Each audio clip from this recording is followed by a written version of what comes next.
Monk Dog. A story that will lead you to your true self. Chapter 1. Departure. Listen to the voice of your soul. Episode 1. A Fateful Encounter. Hi, I'm John the Hound. I love the sound of my master's gun. The sharp, crisp sound cut through the air. That's the sound that drives me. Once I hear that shot, I can't resist the urge to run. You might wonder why. Well, that sound is my signal to go. My master never fails in his hunt.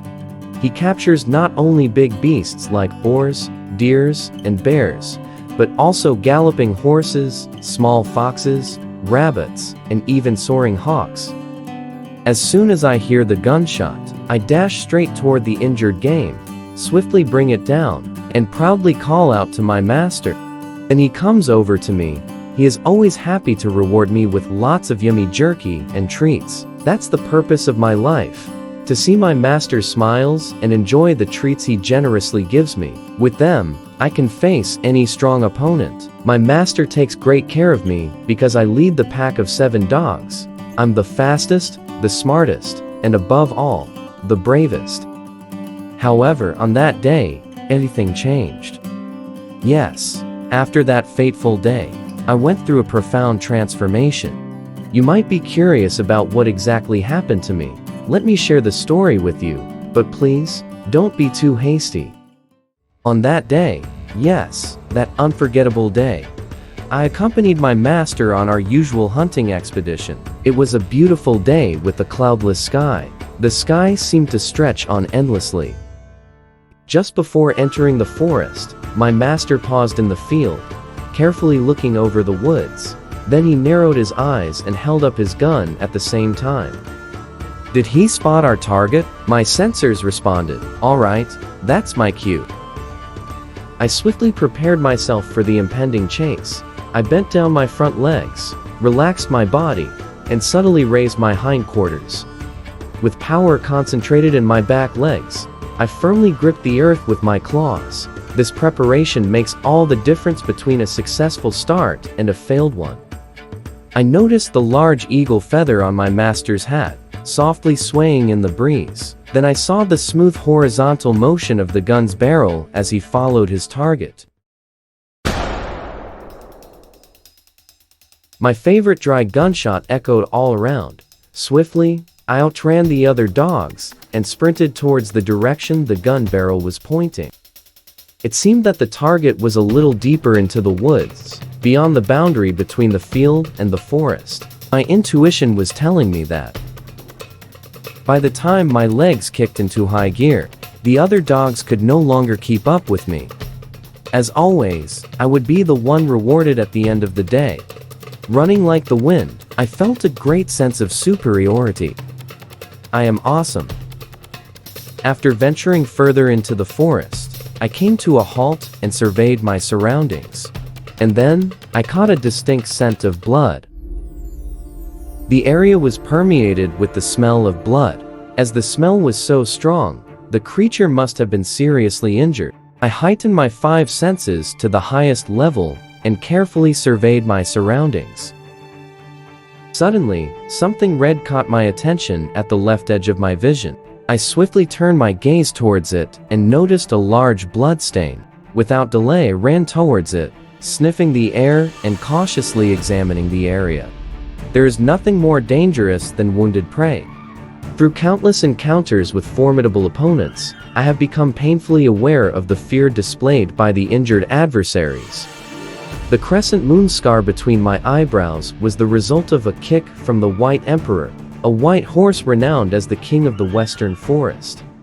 My tail was bitten and torn in half by Galdos, the mighty boar known as the Lord of the Northern Valley. Indeed, I have conquered these powerful adversaries. I do not boast of my achievements, but my name holds little recognition in this vicinity. With complete attentiveness, I meticulously surveyed my surroundings, spotting a faint, yet continuous trail of blood. My 6th sense whispered to me that our game awaited just ahead. Crouching down, I tensed the muscles in my legs and bared my fangs, preparing to pounce on my prey and deliver the final strike. The trail of blood extended for about 5 meters, disappearing into the tall grass that matched my height. With caution, I entered into the grass and took about 10 steps forward. Then, I spotted the fallen creature. It wasn't a boar, nor a deer. It resembled a dog, but larger than any I had seen before. As I approached and examined the fallen creature, I noticed its resemblance to a massive dog. The dog was covered in a coat of blackish silver fur, and its body was twice the size of mine. Even though I consider myself a large dog, I had never seen a dog of such magnitude before. With caution, I approached the motionless dog and came to a halt. Never before had I encountered a dog this immense. Could it be that my master shot this dog? As I inspected my fallen prey, I noticed a substantial amount of blood gushing from its chest, forming a large pool on the ground. As expected of my master, his bullet had pierced through the dog's chest. The enormous dog also dripped blood from its mouth, creating a pool around its head. It appeared unable to move any longer. He opened his eyes with a gasp of pain. In that moment, his deep blue eyes silently locked onto mine, and an inexplicable sensation surged through me. Oh, you're one of our kind. The dog's pained mouth relaxed slightly as he spoke. His voice carried an unusual warmth. I was at a loss for words. Because he was my prey, I was there to end his life. Don't look at me that way. Death comes for us all. Today is the day I will meet my end. I am grateful that it will be you, my friend, who will be with me till the end. What is your name, buddy? I'm John. Well, John, that's a lovely name. My name is Darsha. Well, I'm going over there soon, so my name doesn't really matter. Huh. Darsha's mouth relaxed as he said this, and he laughed. Is this dog smiling on his deathbed? I timidly asked him. What on earth are you? I'm not a dog, I'm a wolf. Do you know what wolves are? No. Well, wolves are like your brother. Darsha said, pained, yet friendly. Wolf? It was the first time I had ever encountered a wolf. Darsha looked at me with his large, clear blue eyes, took a deep breath, and suddenly asked, John, what are you? Huh? What is he talking about? What? I asked again. I said, John, what are you? I'm a hound. Oh, so you're a hound. Yeah, so what? All right. So you're a hound. Yes, I'm a hound. What does that matter to you? Darsha smiled relaxingly and said, John, you're owned by humans.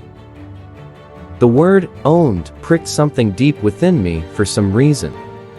Yes, that's true. So what? Why?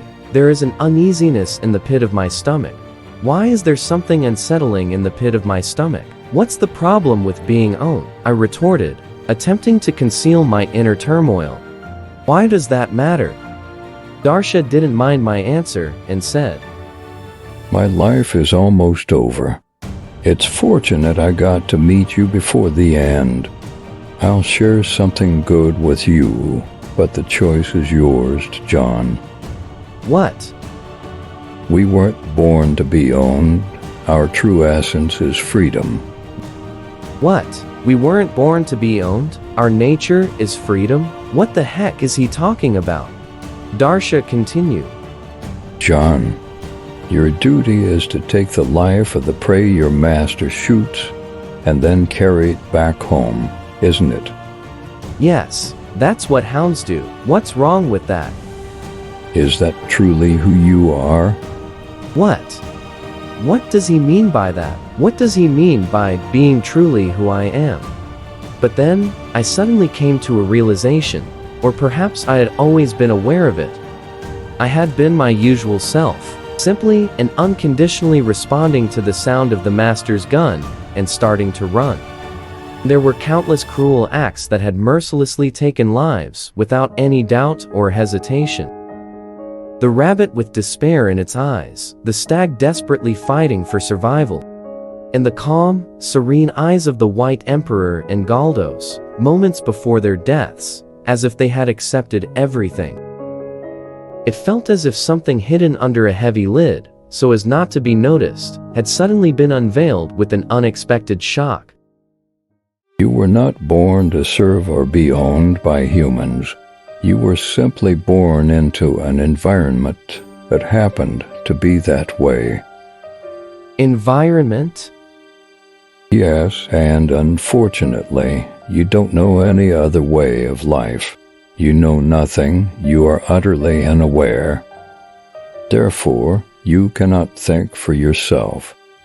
You simply exist within your limited world, operating out of habit, mechanically and reactively. What the heck? He thinks I know nothing, that I can't think for myself, that I'm merely mechanical, habitual, and reactive, just surviving? What the heck is he talking about? I am John, you know, the John who defeated the White Emperor and Galdos. Instantly, my usual self started arguing in my mind. You don't know who you truly are. Darsha's piercing blue eyes locked onto me. What the heck does he mean by true self?